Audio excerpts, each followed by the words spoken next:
Looks like we on. Yep. Looks like it. Yep, looks like it. All Yeah, right, here we just share go. it. All right. All right. Good evening and welcome to another edition of Showtime TV. This is episode 3 with a conversation with men of color. And I have 4 distinguished guests this evening: Miguel Feliciano, Ferrell, Derrick Reid, and Imam Umar Hassan-EL. Gentlemen, good evening and thank you for being part of the program. Thank Thank you. you Good for evening. having Good us. evening. All right, so this is what we're going to do. I want you gentlemen to just introduce yourselves. So you can talk about your profession, your education, your family, whatever, how you want to introduce yourself for a couple of minutes. We're going to start off with Miguel, Corey, D. Reid, and Umar Hassan. So Miguel, you first and foremost.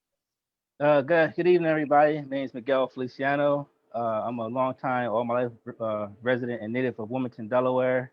I'm a father. I'm an entrepreneur, and I'm trying to be the best man I could be in these crazy times. All right, Corey. All right, how you doing? My name is Ferrell. Resident of Wilmington, Wilmington firefighter. Also work several other different jobs. I own State One Fitness and State One Safety, and glad to be here today. D. Reid. What's up, man, everybody? I'm Derrick D. Reid, author Derrick D. Reid of the book Mindset Go. I'm also an entrepreneur, native of Wilmington, Delaware, from the Riverside Projects. You know, I like to say I come from the basement all the way to progress. So from the projects to progress. I'm here and I'm just happy to be here with the guys. And you too, Omar. Thank you so much. No problem. Okay, Imam. Imam Umar Hassan-EL, community activist. I guess on this show, instead of a religious leader, the president of West Tennessee Neighborhood Planning Advisory Council. Been an activist for over 50 years in and out of prisons, trying to reform some minds, including my own. And I missed you the last time, so I've tried to make sure I got you this time. Okay, glad you're here. Okay, we're going to stay with Imam Hassan, and then everybody else can chime in. All 4 of you gentlemen are fathers. A couple of you are grandfathers as well. Just talk about the significance and the importance and the joy of being a father. I'm going to start off with Imam Umar Hassan. You said the joy of being a father? Oh yeah, all the good stuff, you know. I don't know. My dad had 4th grade education, but he had good common sense. And so over the years, when I came home from Vietnam and got married and started having children, I realized how my father helped raise us, that was a significant way to raise myself. Struggled at first, and then I began to love and learn about love, truth, peace, freedom, and justice. And so I based my life on trying to be an example for my 3 sons. And I got 34 grandchildren and 22 great-grandchildren. So wow, I think it's important for me to be a role model and leave them something. I'm glad to hear the brothers talk about entrepreneurship, because I was doing business in Senegal in the 80s and 90s. And I'm trying to reconstruct that through the neighborhood planning councils to show these children how important economics is. You know about Black Wall Street, but since I've been retired from down the dock for the last 9 years, I found that there was 100 Black Wall Street cities, 33 of them in Mississippi, and most of them on the eastern shorelines from Boston all the way down into Florida. And I was really excited about that because I want to bring halal foods from Newark, New Jersey down 95 to 85, and then bring that produce from down that way back up here, because we need to start feeding our own selves, and we need to start writing the history of our own selves. So I call myself an elementary school teacher, and when they ask me where do I teach at, I say in the hood where I was raised up and born, West Center City. Beautiful. Okay, Derrick Reid. Yes, sir. Joys of being a father. I'm a man that wear many hats, and I would like to say that one of the best hats that I put on is being a father. I have 3 daughters and 1 son, all by my wife. thank God. I mean, no baby mama drama. Right. My daughters are inspiring in their own way of being entrepreneurs, and my son as well. I love being a father. Again, I wear many hats and own actually three businesses, and most people know about the barbershop, but they don't know about the other two. Right. However, one of the best things and greatest things accomplishment is having being a father. I remember growing up without my father being there, and not saying he was a bad guy. For whatever reason, it didn't work out between him and my mom. When I was like 5 years old, they got divorced. Y'all know the story. And then he goes to gets another wife, and he just somehow, we fall through the cracks on that. I remember him not being there. I remember him not being there for Christmas and the holidays and stuff like that. So I never wanted my kids to grow up like that. I never wanted them to experience not having a father in the house. So my oldest daughter is 30 now. She had 30 Christmases with me there. So this is a joy of being a father. I love it. I love it. And I think most men, or a lot of men today, should take it more serious and know the importance of being a father, not just to your daughters, but not just to your sons, but also to your daughters as well, because they need us, especially what's going on in the streets now. Very important to me being a father. Yeah, and for the daughters, the father is the first man that's in their life. Definitely, Yes, yes, yes. definitely. Corey Ferrell. Yes, I'm a father of Yours. one, a grandfather of two. Uh, Beautiful little granddaughter and my grandson. My son, I couldn't ask for nothing better. I love him to death. He's been a great father. He's doing what he's supposed to do. Um, the joy of being a parent is just seeing them when they walk through that door and they got that big smile on their face and they want to come and hug you and kiss you. My son even comes and sits down, and sometimes we we agree to disagree on some things, but at the end of the day, he always tells me, "I love you, Dad," and I tell Right. him, "I love you too, son." That's very important. Okay, Miguel. Yes, sir. Yes, sir. The joys of being a father for me is like I was second every brother that's on here. It's a joyous thing. I one too was I for one was had divorced parents as well at a young age. I'm sure many of us probably share that same sentiment. But I was a young parent. I was a teenage parent when I became a father. I was still in high school, and one of the joys was to see my sons to grow up with them. I have four sons, two adult sons, and I have two younger sons, and just to kind of see them grow up to become men and to see what kind of man they turn out to be, let them live their lives the way that that they feel fit, but have enough trust that I instilled enough morals and enough values in them, so they could be men of what I'm saying men of distinguishment, and raise them to be strong men. So I hold that joy very seriously, and that's one of the things that I pretty much put a goal in my life to be not only the best man I could be, but be the best father I could be as well. And teach my kids right, teach my sons right to be good men. You know, but it was a struggle Right. coming up as a young father, being a teenager, still in high school, and having to wear so many hats and to work, all, so pretty much all, ever since high school, and have the responsibility at such a young age. A lot of men in our community uh, may have ran from the responsibility, or maybe felt as though they wasn't ready for it. But as a teenager, when it came to me, you're never ready. You're never really prepared to be a father until it happens. You don't know if you're ready until it happens. So happening at a young age for me was just handling the responsibility, uh, making my commitment to all my sons, all my children, that I commit my life to you and do the best I can. So it's been a joy, it's been a pleasure, and I give it all to the Most High for blessing me with such good kids. Right. All this about all you said to your entrepreneurs. I want you all briefly to talk about your business. But before you talk about your businesses or business, what motivated you? What inspired you to become an entrepreneur? We can stay with Miguel. We can go first.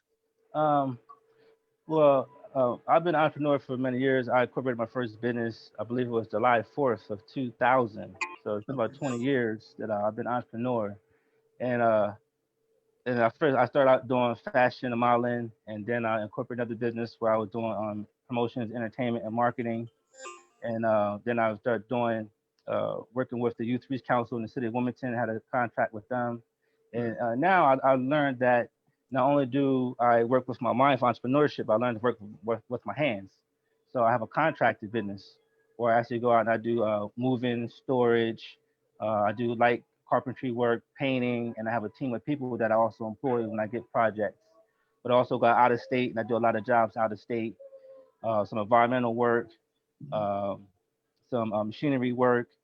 So, I just kind of trying to dibble dabble in everything. I have a MW Feliciano is in enterprises where I enterprise myself, whether I'm doing something clerical, administrative, marketing, promoting, or if I'm repairing something, forming a team to put together any type of projects as far as labor projects, hauling, moving, and storage. Right. Yeah. Okay, So, Derek. but what Oh, I'm sorry. Go ahead. you had asked us a question about what inspired me and motivated me. Yes, definitely, Uh, have more than one income. Jobs are not guaranteed or not secure Yep. when you are dependent upon an institution or a corporation to provide a living for you. So it's been times where work wasn't paying enough, Right. and Right. I need to have extra income. So I put my head together, put a team together, and say, hey, what can we do to create a secondary income, whether it be from network marketing or, like I said, from contracting and working with your hands. Okay. Hey, D. Reed, Yes, sir.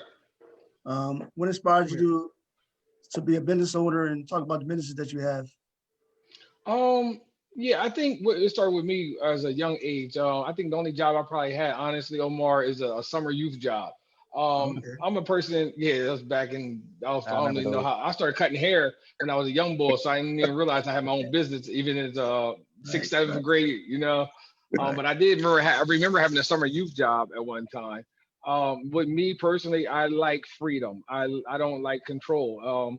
I'm not a control freak or nothing like that. I just like the thing. I don't like people tell me that I can't go here, can't do that. I don't want to have a boss. You know what I mean? For those, it may work. You know what I mean? But me, since I think cutting hair so young and have my own business doing what I want to do and turn it into a real business, it kind of like trained me to, be by myself in a sense, to have my own business and come and go as I please without clocking in. You know what I mean? Not knocking anybody that does that. It's good. It's still good, But for my role, entrepreneurship was something that was probably embedded in me too. And just to show you how important a father presence is, for that little bit of time that my dad was there during those times. We came back in my life as I got older too.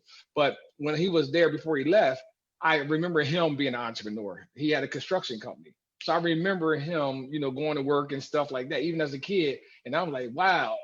He used to take us on the jobs, me and my twin brother Freddie.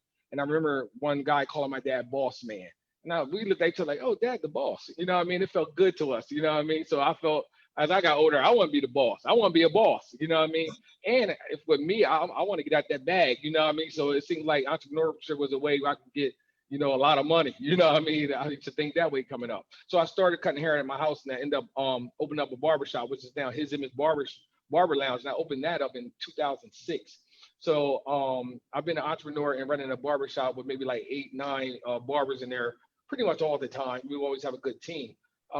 By opening that barbershop, it opened up a door for me to open up other businesses and to do other things. I own a transportation company. A lot of people don't know that.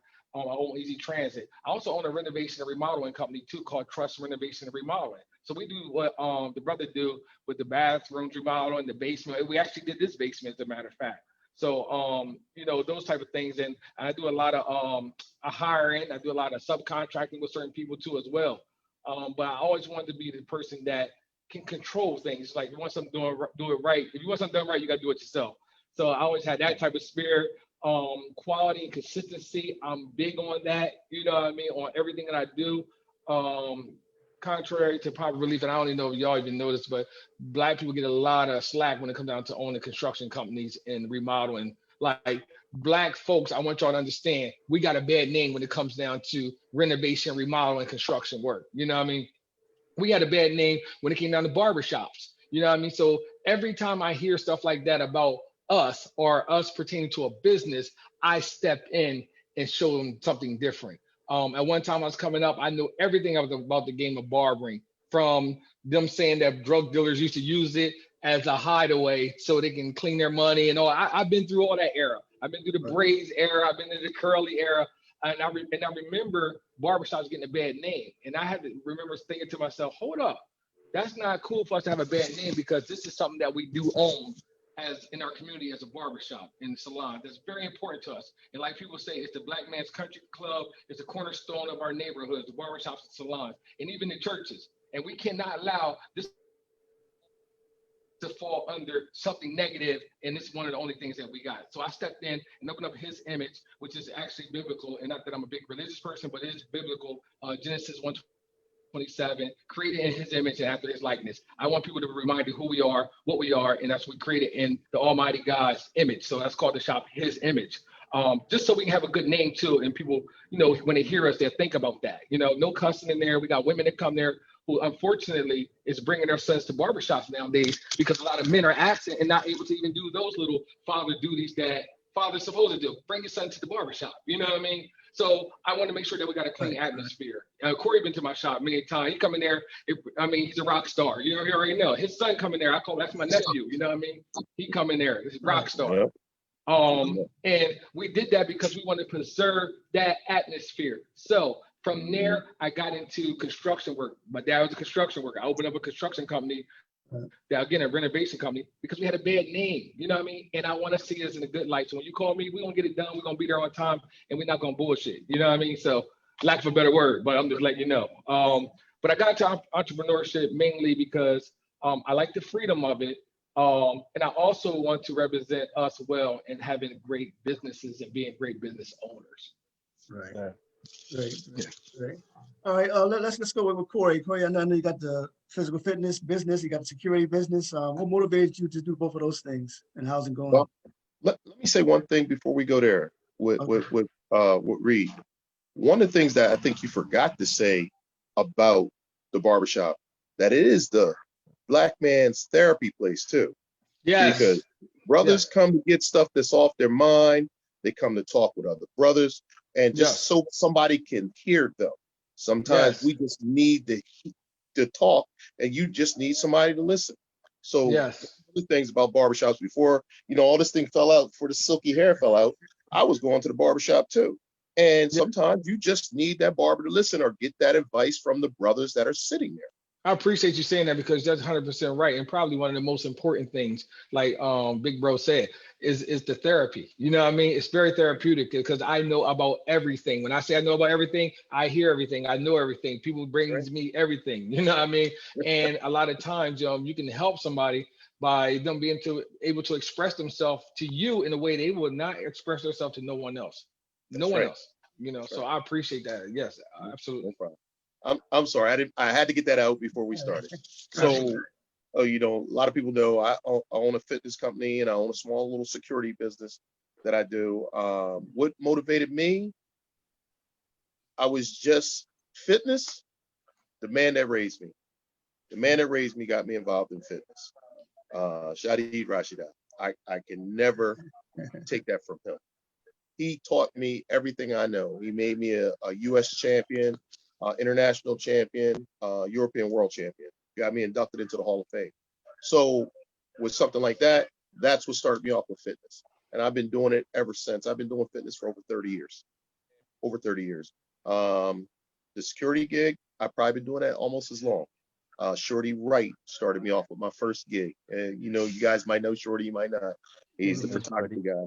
He started me off with my first gig and everything. I was probably too young to do it, but it was something that I grabbed hold of, and I made it something of my own.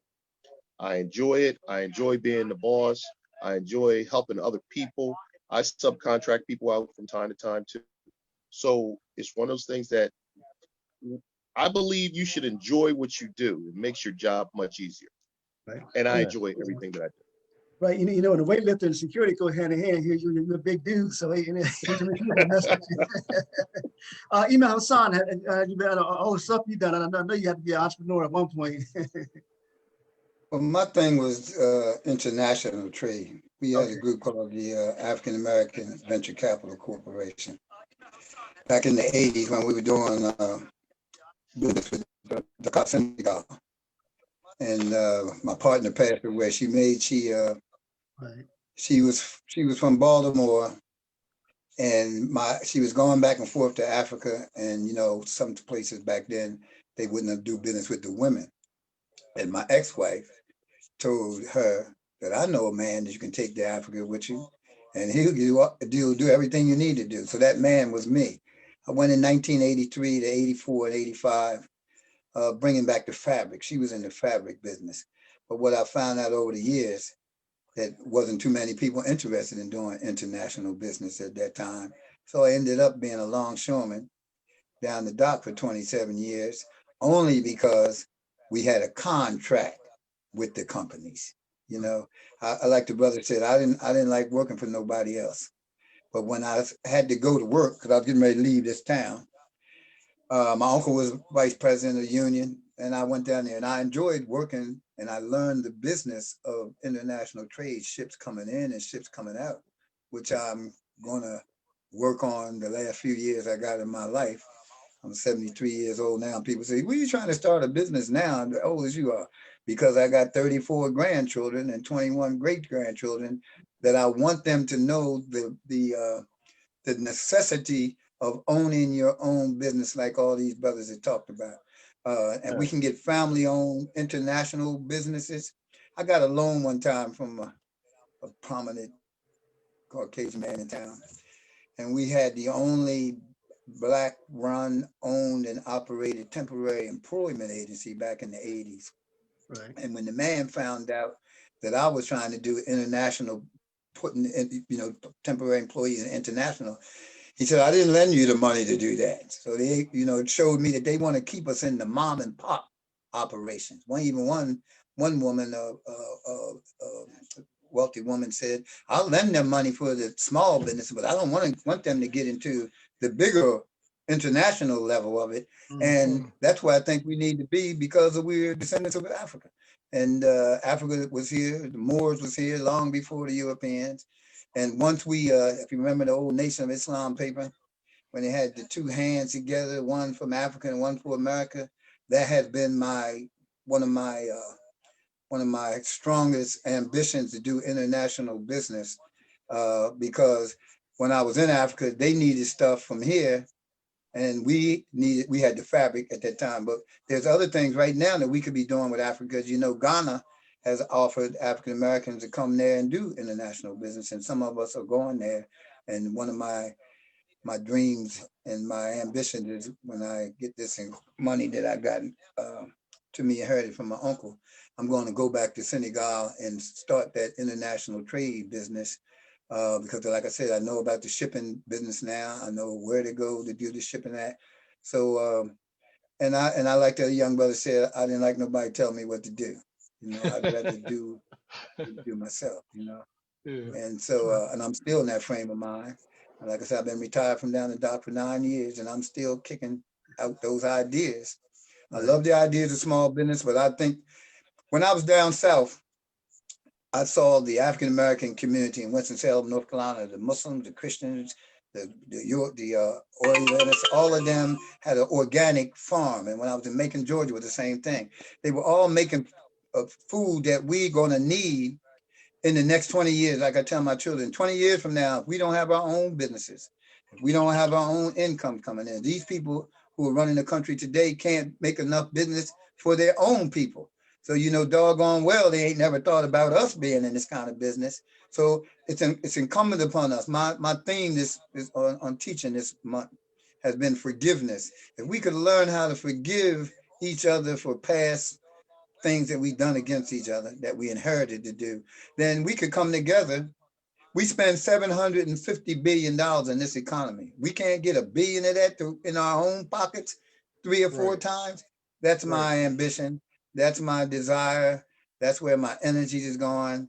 I don't need nothing from nobody. No, in my life right now, I don't need nothing materialistic from nobody in my life, because God has made it available to me. I got enough money in my Social Security and my pension, my annuity money, and I get my uncle's money. I'm gonna really have some money that I can start kind of businesses that we produce a good revenue, but also a good brother and sisterhood about it.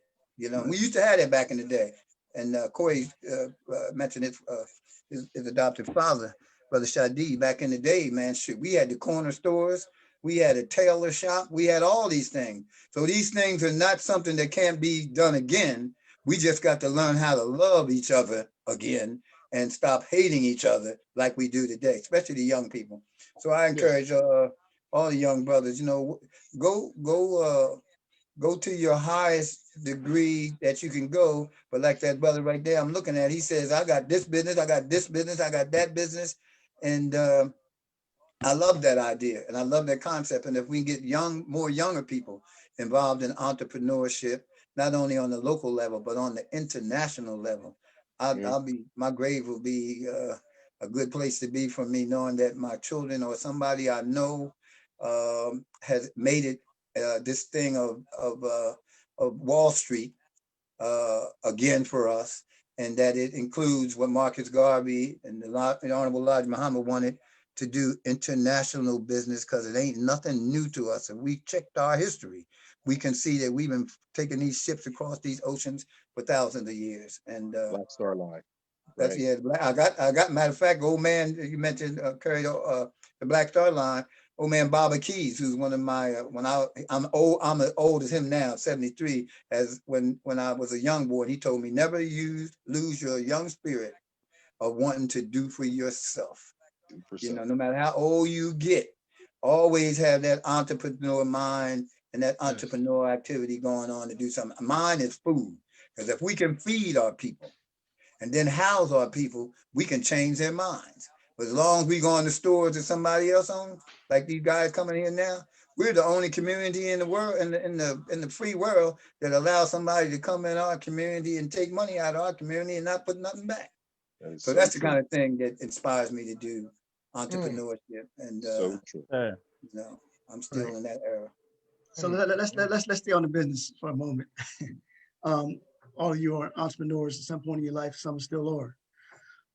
We as a people, this is what some of us do, and anyone can comment about this.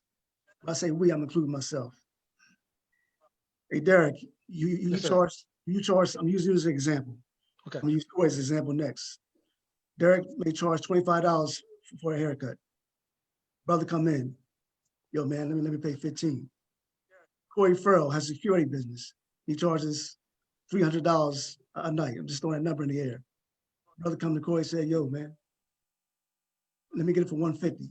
You see, we don't go into other stores owned by other people and try to make those deals. So we try to shortchange ourselves. And we got to realize, you know, Derrick got equipment he got to get. He got to get tools he got to get. He got barbers. He got rent. Corey got to pay rent, pay his workers. You know, y'all can't afford to be taking no cuts. Y'all can't afford to making no deals. You know, so someone, if all of you, two of you, three of you, one of you, just talk about the significance of African Americans supporting African American businesses in an honest way. Anybody, Can go I ahead. say that? Can Go I ahead. say this? Yeah, go ahead. Okay. You're absolutely right, because everybody's always, or should I say, I'm not going to say all of our people, but Right. a lot of them want to look for the deal. When you go into Macy's or any of them other places, whatever the price is, they don't really change it. Right. Why should we? And everything. Right. I see, we had this discussion not too long ago. Mm. Omar, you remember. I said we have these black owned businesses and stores, but not putting down the Asians, the Indians, and everybody else, but we'll go shop at their stores. If you have a restaurant, there's a soul food restaurant on 11th Street there, just to serve. You'll go in there and you'll complain and everything like that, but then you'll go over and spend all your money at the Chinese restaurant where they're not putting nothing back into our communities, nothing. And you got these Chinese restaurants, you got these. How many liquor stores you know? Not saying that we need them, but how many liquor stores you know that are black owned that's in the city? Right. Many, not Okay, many. all Indian. They're under the Asian Grocers Association and all things like that. How much do they put back into our communities? They poison our communities, but how much do they put back into our communities? And they don't care where they're at. They could be right next to a school. And you see they open up first thing in the morning and they close last thing at night. Okay. They if they didn't have to deal with us, they would. So I really believe we need to support our brother. You brothers down there, they need to support you. I support contractors that are Black. I support that and everything. The work I get done on my house, I try to use nothing but Black contractors. And I'm not taking nothing away from nobody else, but that's what I do. Okay. I go to the soul food restaurants and everything. I support them. And because I know that they appreciate our business. You know, my son comes to there and he won't go nowhere else, of his personal preference. I mean, I'm pretty sure he'd go anywhere else, but he supports that brother and he's faithful. This is what we have to learn to do. We have to learn to be more faithful to each other so we can put our money in that have it circulate through our community over and over again instead of running out of our community as soon as we get it. And then, and to say to that, Corey, since we integrated, for me, what you just discussed is really true. And we integrated this into this. I remember I seen Dr. King talking to Harry Benefali on Facebook, and he said, "I think I'm leading our people into a dying situation." We have inherited a dying situation when they took the prayer out of school and put us in their school system. This is the result. This negativity of us not supporting each other comes from what we learned from being integrated. Nobody else is ashamed to say I've spent my money with my own people but us. Right? And that hadn't always been the case, And then and I heard the brother say something that's cool too. He said, a lot of construction entrepreneurs don't take pride in the work that they do. And you know this. It's Some true. of them It's true. we got some of the It's true. churches. My brother's a Baptist minister, Union Baptist Church. He said, we hired the guys from the hood and it was tore up the next day. I got a back door I got from the hood, and I got to get somebody else to come in and get it. Now we inherited this, because I'm not talking about them. I'm talking about the quality of work they do. If they know how to do a better quality of work, and there's a lot of them that do, but they don't get the same opportunities when it comes to the big contractors. They have to go in as a subcontractor. That's another thing I'd like to break up as we have our discussions with government, because we're in a time that things are changing. And it's our time. It's always our time when the economy is down. And my dad used to say they used to start a war every 20 years. Well, they can't start no war now. The American people are tired of war. So now is our opportunity, like them young brothers. Come together and correlate each other together. I'd like to have all the Black young contractors come together. Instead of going after one carrot, we go after all the carrots, But we got to learn how to love each other again. And that's a missing problem in the African-American male. The sisters are together, but the males, we got a problem, an ego problem, and all that other kind of craziness. But the thing that's really missing also in relationship to that is our spirituality. That's what kept us together through Jim Crow and all these other areas. And that's what we need to go back to. Christian, Muslim, whatever, as long as you're sincere in what you say you believe, we can be successful in this country. Right. And I'm done. Right. Yeah, I also want to say a point. You said that a lot of people go into the Black-owned businesses and they ask for discounts and everything. I go to any business and ask for a discount. I always been a negotiator. I'll go to a Macy's and be like, hey, can I get your employee discount? Straight Yes. up, like what I'm saying. So I ain't scared to ask for a discount. But what I did learn is that when I go to support my own people, I expect quality just like I would expect it from any other place, Right. any other business. What's the service? When I get my hair cut, whether I'm getting my car detailed, whether I'm getting some work done in my house, I expect good quality, and I'll pay for good quality. I even throw a tip in there. But if I get some quality that I'm not happy about, then I'm gonna say, hey, I know you said it was this price, but I'm not too happy with the job, so and I'll point out whatever it was that was any discrepancies or anything that I wasn't happy with. And then sometimes they will comply with something that the price is what it is. But I also know, hey, I'll pay the price that you asked, but I want to expect a good job and good quality, you know. So I think it's a kind of little catch-22 when it comes to asking for a discount. Now, if you get a perfect haircut, or you do an excellent job, or they went above and beyond with their service, then they deserve what they're asking for, as well as a gratuity. To make sure that, hey, man, I really appreciate you did an excellent job. Every time I get my hair cut, I like the cut. I'm happy. I throw extra $3-4 on there. I get my car detail. I'm happy with it. I throw extra 10-20 on there. And the biggest thing about that is if I'm happy, I want to start telling people about the business. know. Right. So I really think that we should support our own our own people and the businesses by word of mouth. A lot of times we'll go and promote Nike. Oh, you see that, you know what I'm saying, new Nike sneaker, the new Jordans coming out. You see that the new Reebok coming out, new Adidas coming out, or did you see that new movie, or did you go to this restaurant right here? We need to start talking up our own businesses and our own people, you know what I'm saying, and support our own business by spreading good word and by spreading good quality, you know, those who get good quality services. You know, I love soul food. So every time I go look for soul food, I'm looking in and say, okay, who got the best soul food? I want to read some reviews, or I want to talk to a few people. You know, Mm. I love Caribbean food, so I'm always looking for good Caribbean restaurants to go to. You Right. know, I go and good all the way, food. I go all the way down, I go all the way down to the split, the 13 and 40 to get L&G soul food. L Here and we go J, all the way yeah, down that's there what, for, yeah, I like because they them. give Yeah. me good quality uh, uh, grilled salmon, collard Hmm. greens, and potato salad. And Well, you I'm need to there go at over to least Just to Serve. twice a month. You need to go over to Just to Serve and check them out. I They do serve there, really good. I go there too. I've been there Okay. and go there Good. too. But Yeah. I know the brother when he came from down here and started L&G. Me and him got in a good relationship, and he passed away a couple of years ago. And I still Oh go man, down there because of the quality of the food. I'm not giving quality my food, money good. to some bad food that I don't like. And I Right. went to the other one, and I took my wife there before she passed, and we had a nice time. And you know, I look for somewhere to spend my money with black people now that I'm retired. Right. Okay. Derrick D. Reed, do you have any comments about I know the people come in your shop try to make a deal. Yeah, it's a lot to unpack there, Omar. If I could be honest, a lot to unpack.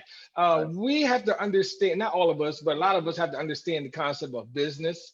We have to understand the concept of sowing the seed, planting the seed into a business. You know what I mean?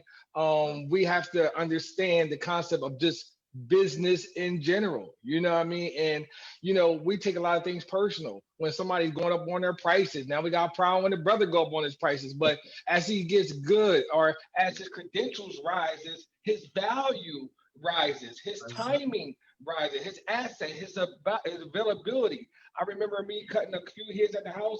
To honestly, I was cutting 100 hairs a week. I worked 4 days, Wednesday, Thursday, Friday, and Saturday. I was doing 25 to 27 hairs a day. I was doing 100 hairs a week. You know what I mean? So what that tells you, I need to go up on my prices. I need to do something different. You know what I mean? Because I'm getting older. I can't keep doing 100. Corey, I can't do 100 hairs a week. Like, I can't keep doing it. I got a family and a lot of stuff. So one of the most important things we have as our asset is our time more than anything. We have to learn this. We have to get this. I hear people all the time even complain about barbershops going up, or they complain about a store or a soul food place or what they're charging. But your kids got on Jordans. Like your kid, like, and I know these moms really can't afford the $250, $300 sneaks, but they're gonna buy them sneaks. And I know when she putting her little card up there or cash, it's hurting her heart. But in her mind, I want my baby to have the best. I want him to be in the rankings with the other kids. You know what I mean? But when they come to your business to get the chicken dinner or whatever, oh, they don't went up in this, and they don't, or the barbershop. I don't get that part. You know what I mean? But I'm a mature man, so I look at it and say, yeah, but your kids got on Jordans. That's $300. As far as giving back to people that are doing good service, a lot of us do tip, and we don't mind tipping if you're giving a good quality service. That's right. And we haven't been taught to tip. That's another thing. True. Our community has a lot of work that needs to be done, which is fine, but we have to start doing the work. It's like we can't keep talking about it. Like, Black people have been known not tipping for years. Black people have been known to complain about Black people and their businesses for years. When is it going to stop? When are we going to say, hey, we support quality? It's not just about supporting Black business. It's about supporting good quality Black businesses or quality businesses, period. If you got a little half-ass business and you just, okay, maybe I can try to help you out. But if you see a service suck, people not on time, you're running out of product, the Yeah. girls fighting inside, y'all talking about anything in the shop, you're talking about anything. Now we got a problem, sis. Somebody to bring you to the side and say, listen, I want you to be a good business, but y'all can't have on this nonsense going on in business. Right. So it's a lot of stuff that I watch as a businessman over the years. And we will do a lot of pointing fingers, but we know about pointing fingers. You got 4 pointing at you. I'm more concerned of the ones that's pointing at me that I need to fix myself. If somebody's out here trying to stop me to score on that football field, and they're on the other side in their huddle, I'm not going to cry while y'all trying to stop me from scoring. I'm just going to huddle up with my team and say, let's get our play together so we can get to the end zone. We still crying about another team that's huddling, doing what they're supposed to do, even when they got businesses in our communities. They doing what they're supposed to do. They're supposed to go make money and get back to their family. Guess what? We're supposed to be doing the same thing in their communities because money's green and we want everybody's green. That's what I thought. I'm gonna say this one thing though, Derek. But they don't let us come into their communities like we let them come into ours. And look at that. Right. And another thing is, when you talk about Black businesses, Right. I helped out a person just a couple years back, and you got to have some morals and be a good business person yourself, because the person that I was dealing with, he wasn't even paying the bills, and Wow. you're taking money in from people, but you're not even doing your part, and you're giving them half behind service and everything. Right. And I don't know what they're doing now. They're probably still doing the same thing. But as a Black man, they look at us differently than what they look at everybody else. I agree. So this is one of the things we have to show them, that we are not equal but better than them. I totally agree. I think we're from some of the most beautiful people in the world and the most talented and gifted people. We need to treat each other better. We need to stop devaluing each other. We have to see that this guy is doing a great business, or he got a great construction company, like the brother said. He tried. He said, "Man, I tried to support Black business, but y'all got to come correct, because one thing about Black community, our money is hard to come by, and when we get it, we want to make sure that we spend it on something quality that we're going to reap a good return. I don't want to be hiring you to do a work and now I got to buy a new door the next day. I don't want to be hiring you to do work and now you disappear on me. I don't want that. I don't want to come into your barbershop and they got anything on that TV and my kids are sitting here and my wife is sitting here and my aunts and stuff. I don't want that. So don't cry about people don't support you if you're doing half-ass work. Come on, man, let's be real with this. But to the brothers and sisters that's doing quality in our neighborhood, man, y'all got to look out for them. Y'all got to support them and tip them and build them up and say, listen, this, and be proud of them, stick your chest out and say, look, not this business. This is a good business we got. And we have to, and we don't do that. We don't uplift even the good businesses. We don't, we just don't. And in our faith communities have a lot to do with what you just described also. The faith community used to be the backbone of our communities, but they are not no more. And even in my community, most of us that go to my mosque, we don't even live in the city. In my interfaith group, it's the same thing with the Jews and the Christians. We all going through the same problem. So you're concerned, even from the police department. How the police department going to have sympathy for his job in the city when he lives in the county? You don't know nothing about it. So we got, the problem is poor leadership for all the things that we're discussing right now, because and you know what, man, the major problem that I'm looking at, and I get scolded sometimes for saying this, most of us don't know what tribe we came from. That's one thing that slavery done to us, and I'm reading that book now, another book on slavery. The slavery thing took away all that kind of morality and all that kind of depending on one another, and then when they killed Dr. King, they killed Malcolm, we went from the moral issues to the economic issues. Everybody want to make a dollar. Everybody want to be, so the moral, we have lost that moral stability that we had. And, we were talking about this, and we'll talk about this on another show. The church, when I say the church, I'm talking about the Islamic community, the Jewish community, and the Christian community. My late leader said, where's the best place for the devil to hide? In the pulpit of all three of these institutions, right? They went from moral issues that would build our communities up like this into making money. Look at all the priests and look at all the pastors around this America. You dig what I'm saying? So here's a young boy coming, his mom ain't read no scripture, his grandmom ain't read no scripture, and he ain't read no scripture. Then when they take the prayer out of school, and they give us an education system that's the German education system, then we go into other areas of confusion, especially when it comes to loving each other for the sake of loving each other.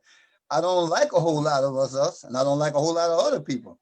But when I stopped hating white people and started hating what they do, my life changed around to the person that people think I am now. I'm a motivator. I'm an entrepreneur in my own right. You know what I mean? And I'm trying to be on a bigger scale, but I'm trying to bring the brotherhood of us together to come on the business scale. Right. You know, because that way, and again, instead of going after the carrot, we go after all the carrots. You know what I'm saying? So when we get that kind of understanding and not having a father in the house, I live in West Center City. You know, there's 600 residents of West Center City, a single female head of households. You know what I mean? So I'm a father. I got the police the other night to take some young kids home, like they would have done to any other kids, because they was opening doors as they walked down the street, coming from somewhere, making noise, and they couldn't figure out what to do with them. And they found out they was not of age. And me and my neighbor came out and said, "Take them home, then."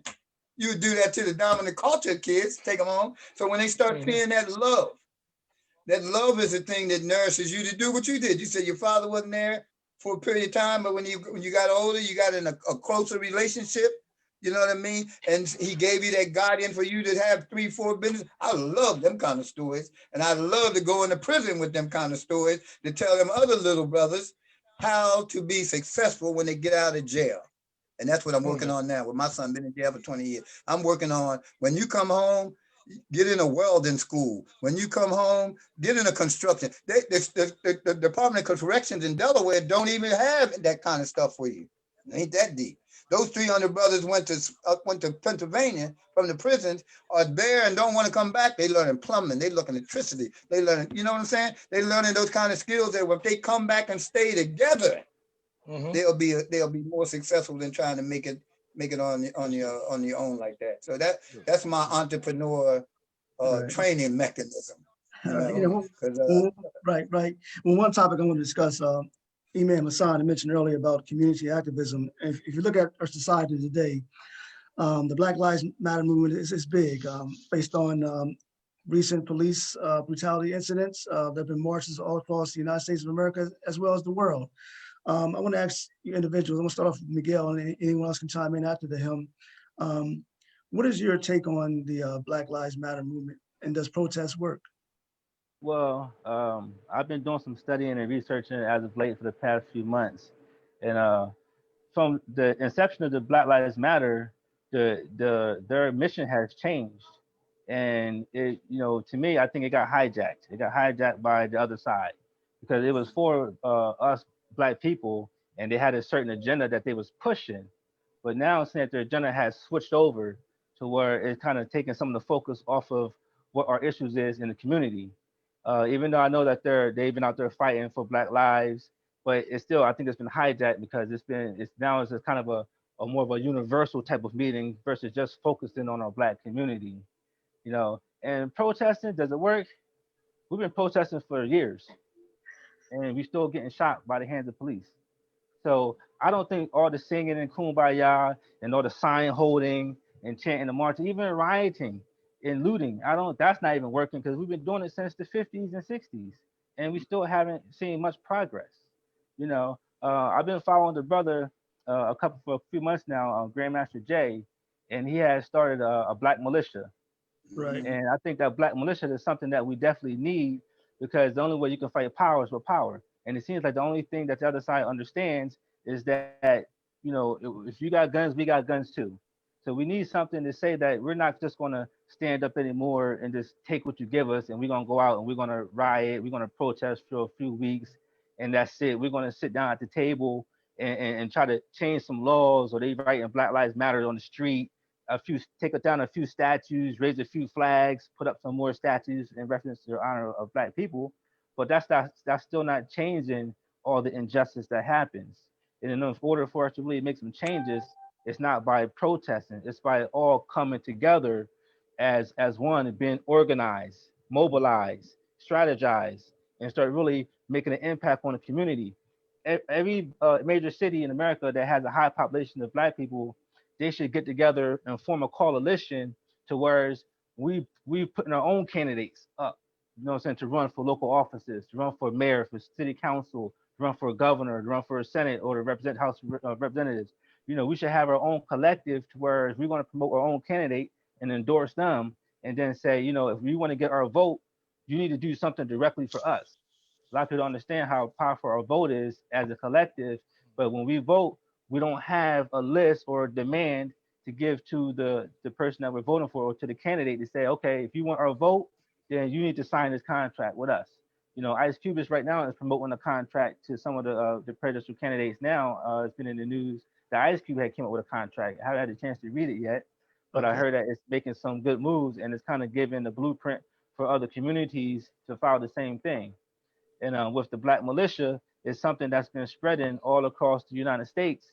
It's growing, and they showed a presence in Louisville, Kentucky, when they was talking about the Breonna Taylor case. Mhm. They had a strong presence there.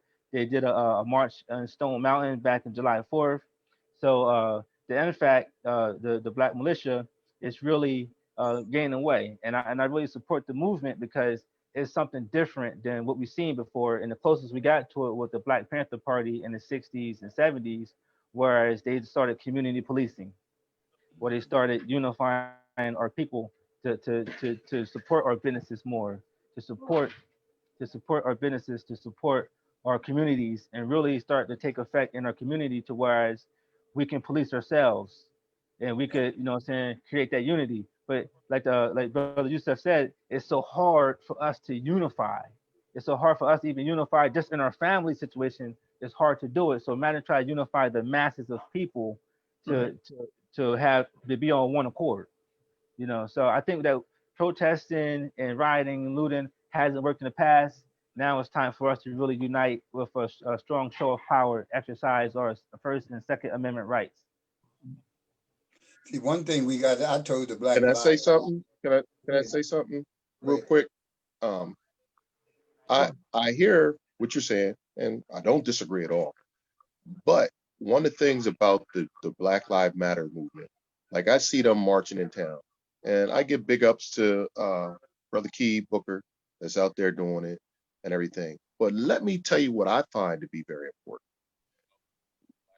If you look at the statistics on how many black men or people are beaten and shot and killed by cops, compared to the statistics of how we're killing each other, Come on how now. we're killing each other, Come on, say and it. nobody's saying nothing about Say that. that. When are we going to start policing ourselves Come in our on, Corey. neighborhood? Come You on. just talk, we talk about, hey, we got to get ready for the cop. We got to get ready for ourselves Come on, because man. we are killing ourselves more than anybody Come else on, man. in this country. They don't talk about the thousands of people that shot out in Chicago. Listen, let's not even go to Chicago. Let's go right here in Delaware. Let's go right here in Yeah. Wilmington. Let's talk about they had a double homicide just the other week. They had shootings and everything. They had a Zoom meeting on the problems with the shootings going on. They got these people knowing who's shooting these other people. These kids are dying. The young black men are dying at an enormous rate around here, and nobody's saying nothing about it. We are killing our own, and they ain't saying nothing. Will it be gunshots? Will it be drug dealing? Listen, you get these young boys, they shooting around. They know who shot who, and ain't Mhm. nobody saying nothing. But as soon as one of these cops jump on somebody, oh man, this is not right. Oh, we got to do something about it. But what are we doing about us killing ourselves? What are we doing Mhm. about that? We're not Here- doing Wow. nothing. We're not Here's the policing point. our neighborhoods. If you see something, say something. Silence is murder. See, Uh, Silence is murder because if you don't say something, it's going to keep going on. You got these brothers out here selling Omar. drugs, everything. Listen, let me tell you about drug dealing. Drug dealing causes murder. Drug dealing causes prostitution. Drug dealing causes theft and thieves because you'll Mhm. be desperate to do anything you can. Okay. And you're not thinking of in the proper state of mind. We have to be more responsible on what's going on in our communities as ourselves. And then we can let everybody else know what they're doing wrong. we did Police that. your own community. We won't even clean up in front of our own houses. If you don't believe me, look out there and you'll see for yourself. But we have to be more responsible. You know, somebody's out here selling drugs and out here shooting and everything. Hey, I'm not going to be no snitch. Well, sometimes you got to be a snitch. If you want results, you're going to have to do the right thing. Do it. And they say, oh man, that's wrong for you to do. Well, you know what I've been told? I heard this a long time ago. Do the wrong thing for when you do the right thing, it was the right thing for you to do. I said You that to know what? you. I You told know what I meant. do the wrong thing, do the right thing, or do okay, I messed it up. So let's go on. But still, we really, really have to sit back and look. Hey man, what's going on in our communities? And it's not Mm. you. You can't tell me how many cops shot some young boys in the city in the last month. Can you tell me? I mean, I'll sit and wait. Nobody can. But how many young boys shot each other in this city this month or the last 2 weeks? Mhm. And he I get goes back to security for a self-hatred. funeral for 2 young men that got shot on East 35th Street. Right. 2 friends, both Right. of them died. Mm. This is ridiculous. 2 young teenage men. That. And nobody's saying nothing about that. Nobody's marching about that. This is the stuff that we're not marching about, that we're not talking about and everything. It's like we're not going to address that elephant in the room. We need to address that and then worry about this other stuff sometimes.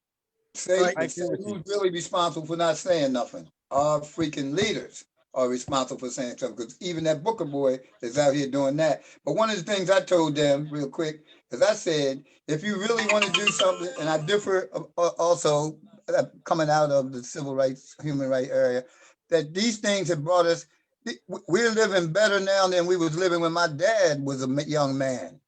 You know, when he saw a lynching in North Carolina of the mother, the father, and the son and the daughter, because they was entrepreneurs and they moved to Delaware and Brooklyn, New York to get away from that. My thing when I told Key and them, I said, if you don't keep God out front of your movement, you're going to fall into a whole lot of crap anyway. But the one thing that on my mind is, if you really wanted to do something to get people together in our country, our people together, let's get some African-American lawyers to get into those black codes underneath the Constitution to say black people are 3/5 of a human being. That's educational, because you know I tell you I'm an educator. That's educational to the young people to find out who they really are, because there's no such thing as a black person or African-American person. And as long as we keep calling ourselves by these names, the black code say there's no law that white people supposed to adhere to when we calling ourselves. Look at the Dred Scott decision when he couldn't tell them his nationality, and he was right, and they voted against that. So my point is, they're saying that our people are lost in the sauce, and it's coming from our leadership more than it's coming from anybody else. And But because if we had, I'm sorry, brother Umar, I can't agree on totally all of that. For the mere fact is, when we're talking about these murders, we're talking about these shootings, we're talking about these assaults, we're doing it to ourselves. that's true. But listen, If we don't listen to start this. policing ourselves from the beginning, why But are you we got letting to be somebody else taught police to. us when we got to do it for ourselves? You You said got it to just be like you taught to said, do do for that. self. You got to be taught to do that. That ain't gonna just come up in your head out of not knowing who you are.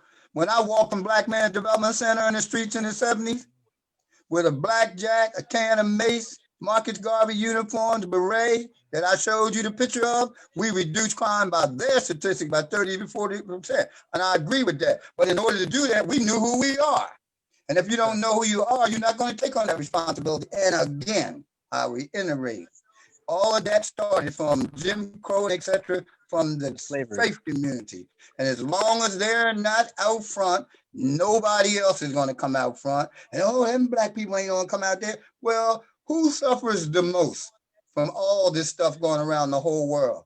The women, the children, and the elderly. And the other day I found out I was one of the elderly, and I've been fighting like hell against this. And now I'm beginning to start fighting like heaven against this, because I've been fighting like hell and ain't catching nothing but hell. So once our young men, and especially our women, when I do the funerals, and you see me do the funerals, I tell you the women Yes. are the key. If y'all stop falling for the okie doke, because you are the mothers of civilization. You are the majority of the human beings on the planet Earth, because they make us do what we do and do it the right way. If you got a good woman. They When did. it, My wife of 50 years is the one that took me off the corner of 7th and Monroe, smoking weed and drinking Ripple, to being a decent human man that's now a faith-based person who's talking like this, saying all of that you said is correct. But how do we get to our young people to start doing that? We got to show them that we're together and working together. on these Exactly. things and talk about, because there's people underneath the tables and not in the spotlight. And I'm one of them, you know, I don't like the spotlight. That we're talking about these things and we're coming up with things. That's why I took over the presidency of the West Tennessee Neighborhood Planning Council, because they had over $2 million taken from them and put in the riverfront.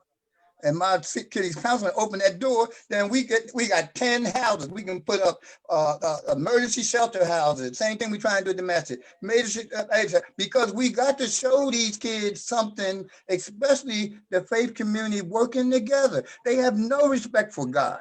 None whatsoever. That's why my son down the joint done said, he said, Abby, they are so ignorant to the unity of God. And so once you don't have God in your life, you are going to, well, you know, Tori, what the author say, barely through the ages of time, man is lost, except those that have spirituality, doing good deeds, and be patient with everything that befronts you. Our people ain't like that because they ain't taught like that.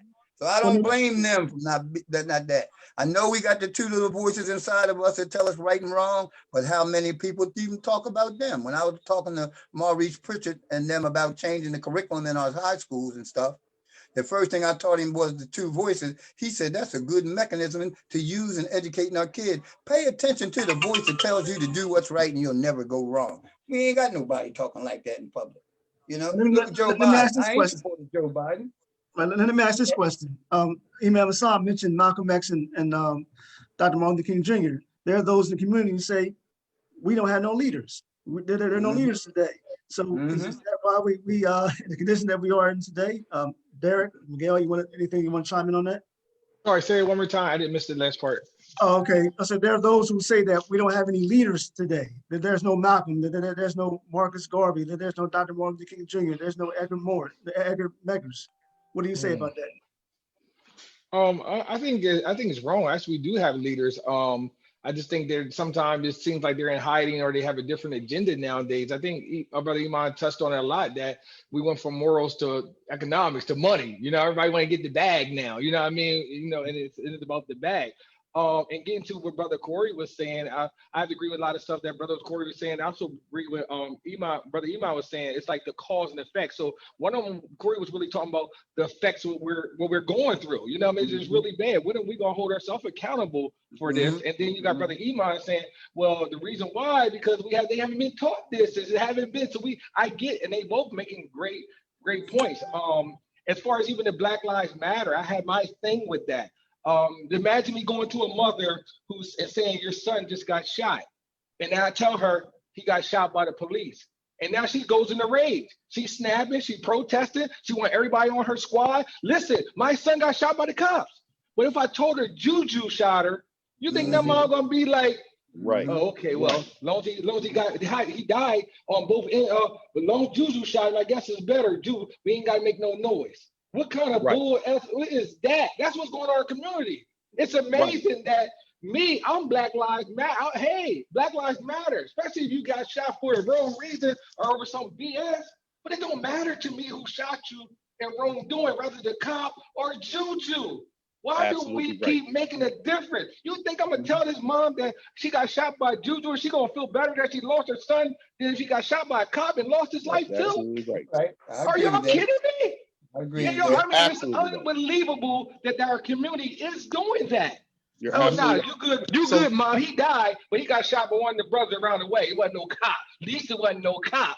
What in the world? You know what I mean? But this is the stuff that I hear going to the barbershop, and you have to give people facts over feelings. Yes, there's some economic issues out here, and there's some stuff that's unfair to us. But traps has been set for Black people since the beginning of time. The problem is why we keep walking in the trap and grabbing the cheese.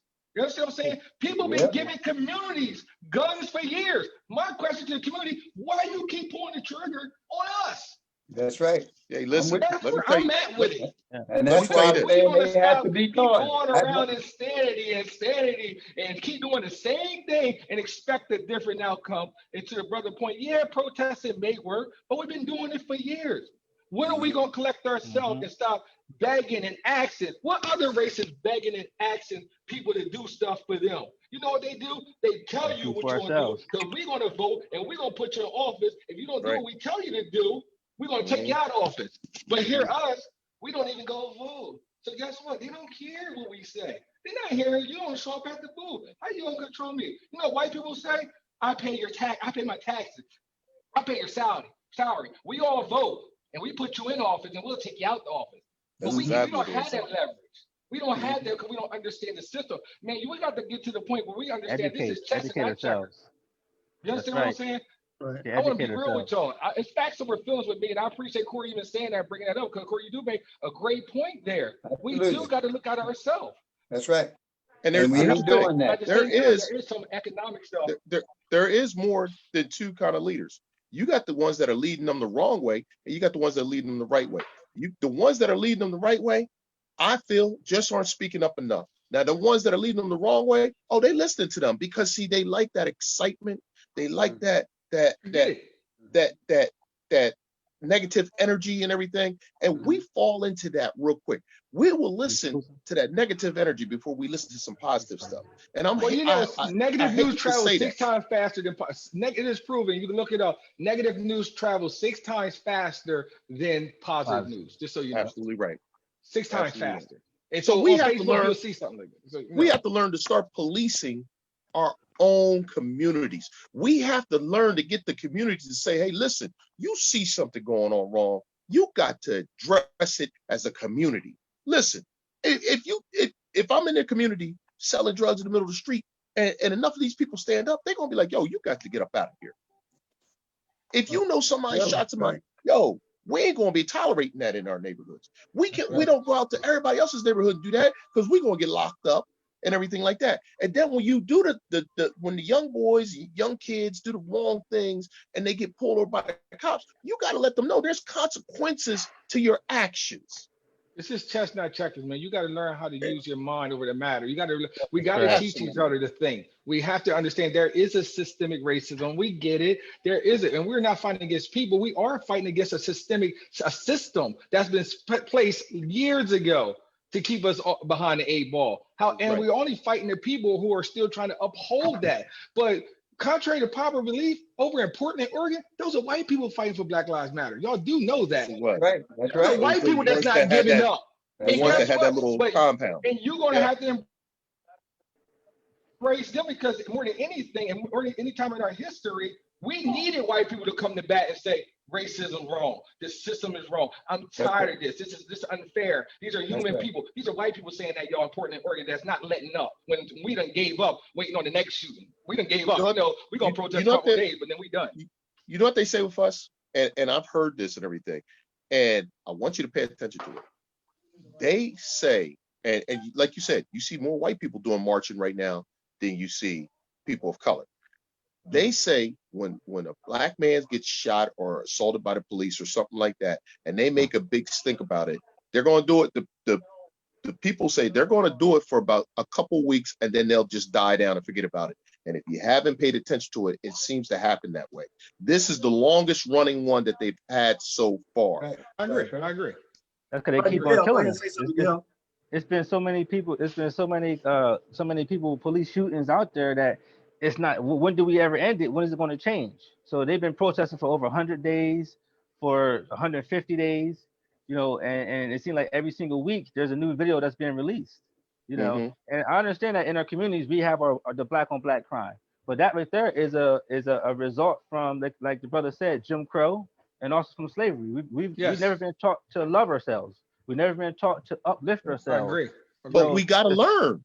The system Malcolm said, "How we got to start. you We got to hate start." yourself. And that's where You got to start somewhere.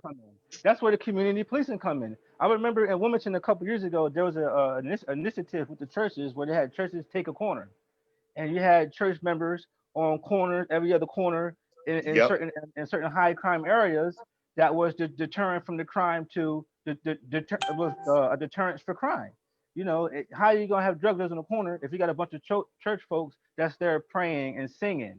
We used to have the outside revivals all through the summertime. I can see the tents being up. I don't see that no more. So I think that's what I'm talking how about. community policing starts. It starts by us getting together. We need to get together 100, 200 black men and go into these communities and say, hey, we're fed up with this. We're going to police our own community. We're going to keep our ears to the street and we're going to make sure that we know what's going on around our communities. In the 50s and 60s, that's what we had. The perfect example, Black Panthers. When they was becoming successful and they became nationwide, they had community organizations. They had Free lunches, police in their food, own community. right? That's right. They had some to uplift the people. And if a cop pulled over a black man, they was right there watching them, made sure the cop upheld their position, and they wasn't scared to be armed. You know what I'm That's saying? right. So we have our rights to protect ourselves, and we also have right to protect our community. But like I said before, it is so hard to get unification and to get our community all on one accord I agree. because of Jim Crow, because of slavery. We all suffering from this post-traumatic slave syndrome and a disorder that they're not talking about. We never had psychological help, so it affects our great grandparents, our great great grandparents, grandparents, down to our fathers and mothers, to our brothers and sisters, down to ourselves. That we're Mhm. still going through it, and this is the result of it: self-hate.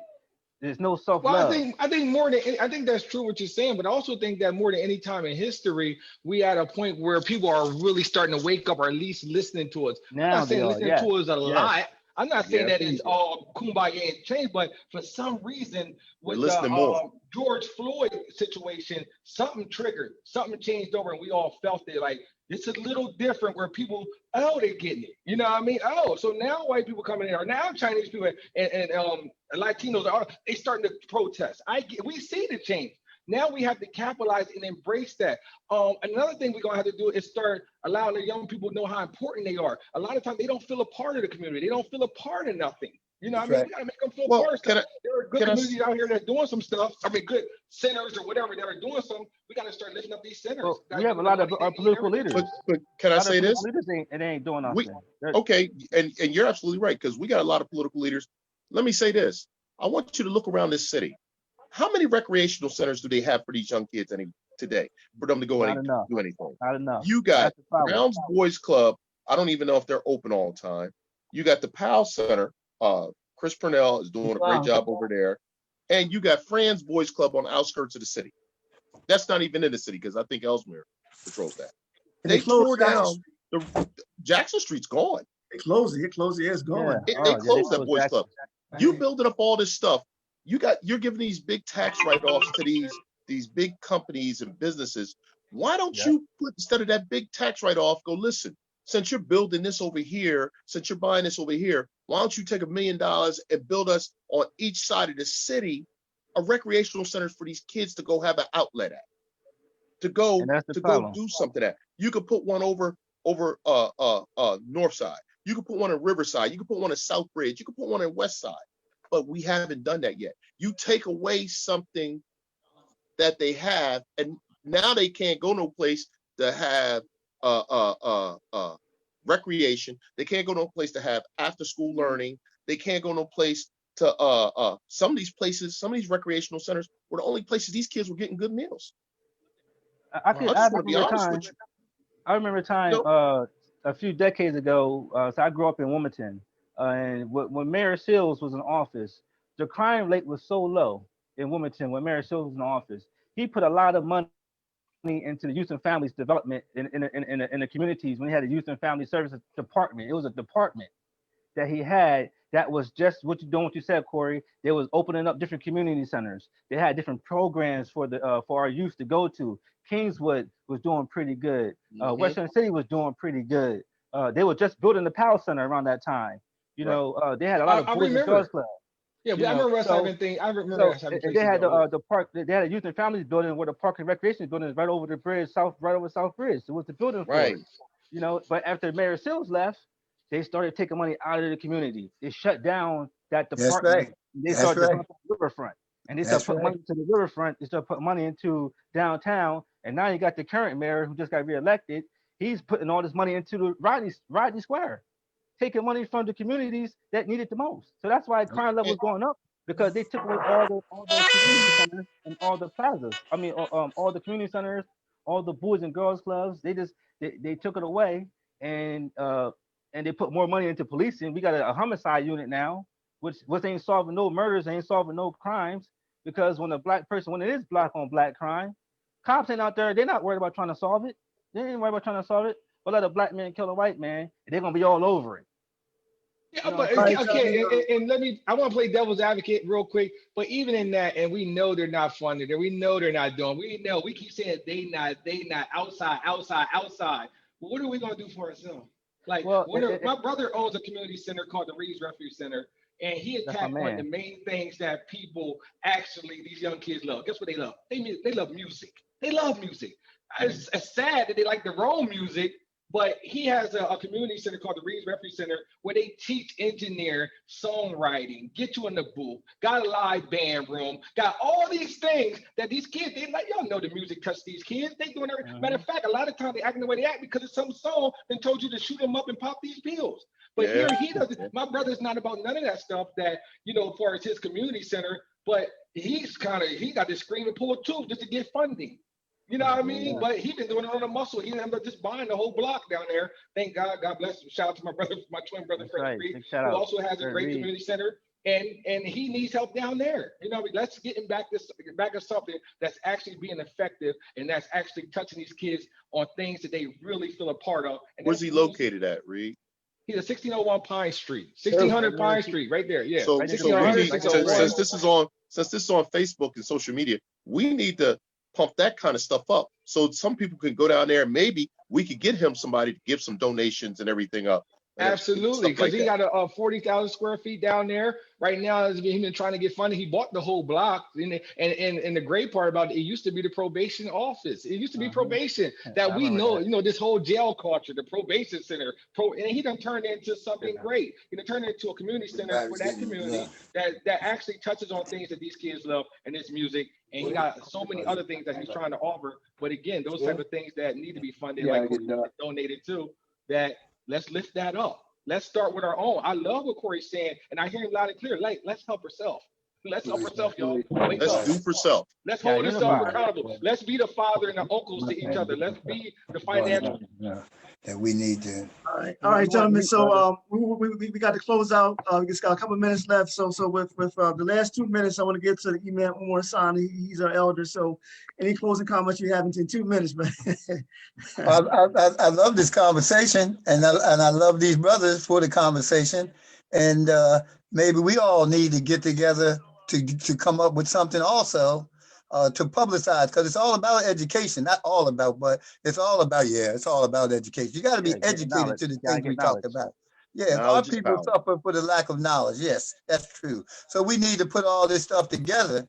When in Black Man's Development Center, like I told the people today I was talking to, we put together a third-party custody release program.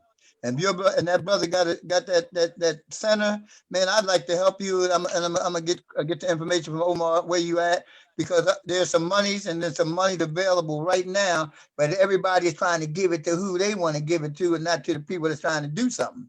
So we need to sit down and talk about that and get some knowledge together so we can do it. I walked the streets of Wilmington, Delaware in 1971, 1975, or 75. I know we can reduce crime in our own community, Corey, because we did it, like I tell you, with a blackjack, a can of mace, and a handcuff, and a third-party custody release program. So we could do it again, but we just need brothers to stop talking and start walking.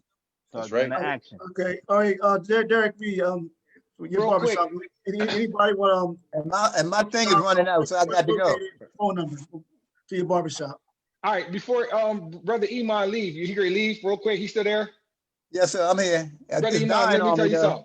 Real talk, bro, man, you blessed me so much, man. I'm gonna be honest, man. I know you're a little bit older than all of us, but your mindset has done something to me, man, that inspired me. I mean, I really, really inspired by the words you were saying, everything you're saying. And again, I don't know how old you are, but you have a youth in your mindset. And I mean, it's just a spirit, the inspiration that you imparted in me, hearing you talk and the things that you talk about. I got to meet you. I have to meet you. So I just want you to know that. All praise God. We're going to do that. Absolutely. And Brother Omar, thank you. Yep. Brother Omar, thank you so much for having us. Tell Corey to give you my phone number. Thank you so much. My match and we can put together some. What's your phone number? I'll get that number to you. Okay, yo, just hit me at 302-559-2743. Okay, Corey, how can they contact you for security or physical fitness exercising? They can reach me at 302-275-0839. Say it again. 302-275-0839. Okay, Miguel, how can they contact you for your business? They can reach me via email, mwfeliciano@gmail.com. And I'm on all social media platforms. They can reach me there, Miguel Feliciano. All right, gentlemen, this was awesome. So I got to And close I want out. to thank them too. Make sure I thank the brothers too. I appreciate y'all, man. Thank Love brother y'all. Thank you, Omar. brother. And Thank You're Omar good. and Rashida. Omar, thank you so Omar, much. the man. Thank you Top guys. good, Thank yeah. you guys. This is an awesome Yes, show. I sir. loved it. We got to do it again. All right. God Yes. I'm gonna bless bring you y'all. on my podcast, Omar. Okay, thank you. All right, Peace, take care. brothers. God Peace. bless y'all. All right. All right. All right. Peace.